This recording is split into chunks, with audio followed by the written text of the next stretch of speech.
Ssanyu Jerere Omutanda alabiseeko eri Obuganda wakati mu ntiisa ey'amaanyi ebadde egenda mu maaso gy'osinzidde njagala okubuuzaako weebale nnyo weebale ddala okuva n'ogobera enteekateeka zaffe subscribinga sharinga commentinga genda ku mitimbagano gyonna tweyongere okuba nga tubikutuusaako yonna gy'osinzidde mwana wa maama mwana wa taata. Amawulire we tujjidde ku mpewo gwe omulungi ampuliriza naawe ndaba nga malungi ddala. Oluvannyuma lwa Ssaabasajja Kabaka wa Buganda Ronald Muwenda Mutebi okuba nga abadde abuliridde okumala akabanga bassebo ne bannyabo ate we tujjidde ku mpewo nga tukikakasizza nga Omukama Katonda asaasidde alabiseeko eri Obuganda.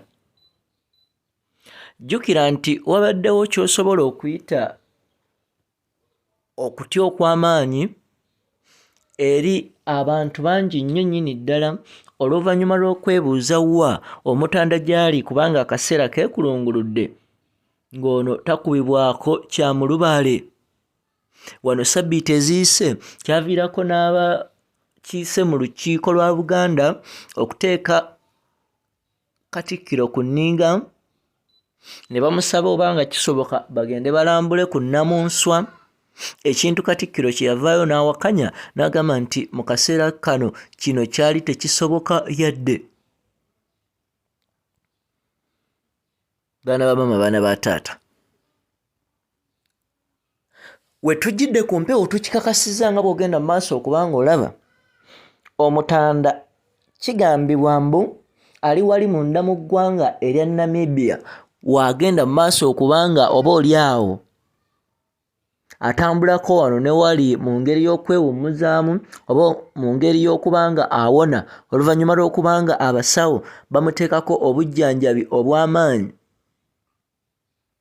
Mu kifaananyi awo gw'olaba ye ambasada wa Uganda munda mu ggwanga erya Namibia, ono ayitibwa Omulangira Joseph Ndawula Ssajjabbi era ng'ono oteekeddwa okukitegeera nti muganda wa Ssaabasajja Kabaka n'olwekyo naye ali mu lulyo olulangira. Definitely kino kireetawokko ebibuuzo wano ne wali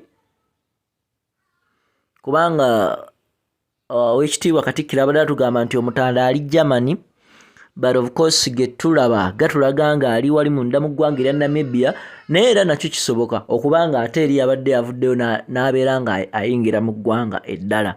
Kakati ffe twasensedde dda okuba nga tukutuusaako ensonga zonna tugenda zikuleetera mu bujjuvu naye nga Ssanyu Jerere Omutanda okuba nga akubibwako eky'omulubaale tugenda kutuusaako byonna. Subscribing osharinge yenze Ssemaganda Moses Hope ku lwa Kampala Media TV. Kwebaza okutugoberera.